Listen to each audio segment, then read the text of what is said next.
इसके 14 मुख्य पॉइंट्स हैं। पहला है कि डस्ट पोल्यूशन सबसे ज़्यादा इस दौरान समर्स के अंदर देखा गया है। तो इसमें हमने लगभग 84 मैकेनिकल रोड स्वीपिंग मशीनें लगाई जा रही हैं ताकि सड़कों की स्वीपिंग मशीनों से कराई जा सके, और 609 पानी के स्प्रिंकलर लगाए जा रहे हैं। इसके अलावा 185 मोबाइल एंटी स्मॉग गन भी लगाई जा रही हैं। ये तो वो हैं जो अभी हमारे पास हैं। इस बार बहुत बड़े स्केल पे हम लोग 70 integrated mechanical road sweeping machines हम लोग प्रोक्योर कर रहे हैं, खरीद रहे हैं, और 250 इंटीग्रेटेड वाटर स्प्रिंकलर मशीनें खरीद रहे हैं। इससे पूरी दिल्ली की खासकर जितनी भी पीडब्ल्यूडी की सड़कें हैं वो सारी की सारी मैकेनिकल स्वीपिंग होनी चालू हो जाएगी। जितनी छोटी सड़कें हैं नगर निगम की, उसके ऊपर पानी का छिड़काव शुरू हो जाएगा। हफ्ते में 1 दिन 2 दिन पानी का छिड़काव हुआ करेगा। इससे मिट्टी जो है वो सेटल हो जाएगी, मिट्टी उड़ना बंद हो जाएगी। इसके अलावा पूरी दिल्ली में दोपहर के टाइम 225 और रात के टाइम 159 पेट्रोलिंग टीम्स लगाई जा रही हैं, जो देखेंगी कि कोई ऐसे सोर्सेस तो नहीं है जहां से मिट्टी उड़ रही है। मिट्टी उड़ने के उनको रोकने की कोशिश करेंगे। 13 आइडेंटिफाइड हॉटस्पॉट्स हैं, वहां पे हम रियल टाइम अपोर्शनमेंट स्टडी जो है उसके जरिए हम उन 13 स्पॉट्स पे आइडेंटिफाई करने की कोशिश करेंगे कि वहां कौन से ऐसे सोर्सेज हैं जिनकी वजह से मिट्टी उड़ रही है। एक नया रूल बनाया गया कि 500 स्क्वायर मीटर से ज्यादा क्या जहां भी कंस्ट्रक्शन साइट्स हैं उनको अपने आप को रजिस्टर करना पड़ेगा, और उसके ऊपर हम क्लोज नजर रखेंगे कि वहां से तो मिट्टी नहीं उड़ रही। तो अभी तक 750 ऐसी साइट्स ने रजिस्टर करवाया है और उनके ऊपर सरकार नजर रखे हुए है। इसके अलावा जितना ओपन बर्निंग है, खुले में कूड़ा जलाने की जो प्रथा है, इसको रोकने के लिए 220 पेट्रोलिंग टीम्स बनाई गई है और रात को 176 पेट्रोलिंग टीम्स बनाई गई है।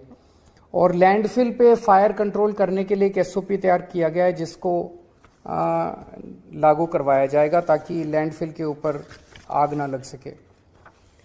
इंडस्ट्रियल पोल्यूशन, वो आप लोग जानते हैं कि जितनी भी इंडस्ट्रियल रजिस्टर्ड यूनिट्स है उसमें पीएनजी यूज हो रहा है, लेकिन इंडस्ट्रियल एरियाज के अंदर अवैध रूप से कचरा डंप किया जाता है।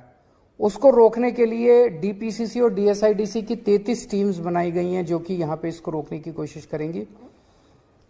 इसके अलावा इंडस्ट्रियल वेस्ट मैनेजमेंट के लिए पूरी योजना तैयार की जा रही है कि उनका कलेक्शन और इनका डिस्पोजल जो है वो साइंटिफिक रूप से किया जा सके।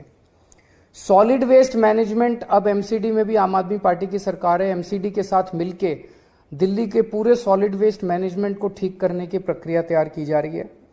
रियल टाइम अपोर्शनमेंट स्टडी जो है वो आप लोग जानते हैं कि उसकी मदद से हम एग्जैक्ट लोकेशंस पता करने की कोशिश कर रहे हैं। मोबाइल एयर लैब जो है वो हम जो 13 हॉटस्पॉट्स हैं वहाँ एक एक हॉटस्पॉट पे मोबाइल एयर लैब ले जाएंगे और वहाँ का डेटा इकट्ठा करके 15 मई को दिल्ली सचिवालय के अंदर एक मीटिंग होगी सारे डेटा को स्टडी करके एग्जैक्ट लोकेशंस आइडेंटिफाई करने के लिए।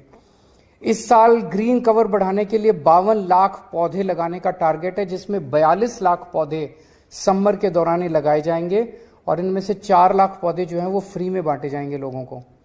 ट्री ट्रांसप्लांटेशन पॉलिसी जो है वो काफी सक्सेसफुल है। उसमें अब ये कोशिश की जा रही है कि जो पेड़ ट्रांसप्लांट किए जाते हैं उनमें ज्यादा से ज्यादा पेड़ जो हैं वो बचे रहें, जीवित रहें, उसके ऊपर अब जोर दिया जा रहा है और इसके लिए स्पेशल टीम्स का गठन किया जा रहा है। 7 सिटी फॉरेस्ट डेवलप किए जा रहे हैं। इनमें अनुकूल ट्रेल, साइकिल मार्ग, पक्षी देखने के डेक, कैनोपी वॉक, इन सब का इंतजाम किया जाएगा। अर्बन फार्मिंग के लिए 400 अर्बन फार्मिंग की वर्कशॉप्स की जाएंगी और इसमें लोगों को फ्री प्रशिक्षण किट दिए जाएंगे।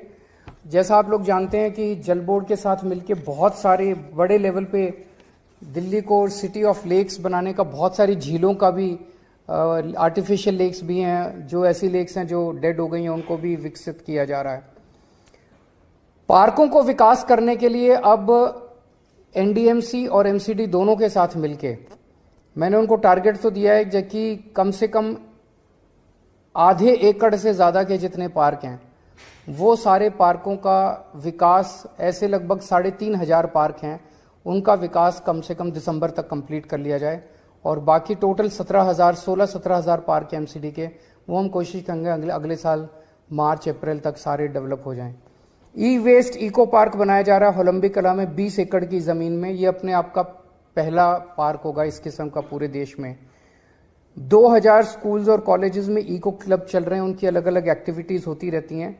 और सबसे इम्पॉर्टेंट है कि हवा कोई किसी की नहीं है। दिल्ली की हवा अलग नहीं है, हरियाणा की अलग नहीं है। हरियाणा की उड़ के इधर आ जाती है, इधर की। तो आसपास के सारे पड़ोसी राज्यों के साथ भी हम लगातार इंटरेक्शन करते रहते हैं कि उनके जो व्हीकल्स आ रहे हैं वो सीएनजी हों, ईंटों के भट्ठों से जो प्रदूषण आता है उसमें कमी हो, आसपास के दिल्ली के आसपास के जो थर्मल पावर प्लांट हैं उसमें प्रदूषण में नियंत्रण हो, जो दिल्ली के ट्रक नहीं है वो दिल्ली के बाहर से निकले। इन सब चीज़ों के ऊपर पड़ोसी राज्यों से हम लोग संपर्क में रहते हैं।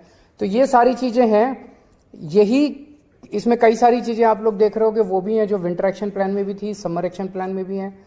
और ये इतनी क्लोज निगरानी रखने की वजह से ही दिल्ली की आबो हवा में इम्प्रूवमेंट हो रहा है। मैं उम्मीद करता हूँ कि अभी भी दिल्ली के अंदर पिछले साल 6 दिन थे जो सीवियर कैटेगरी में थे और 66 दिन थे जो वेरी पुअर थे, 72 दिन थे। जल्दी 1-2-4 साल के अंदर एक भी दिन नहीं होना चाहिए जो सीवियर कैटेगरी और वेरी पुअर कैटेगरी में हो।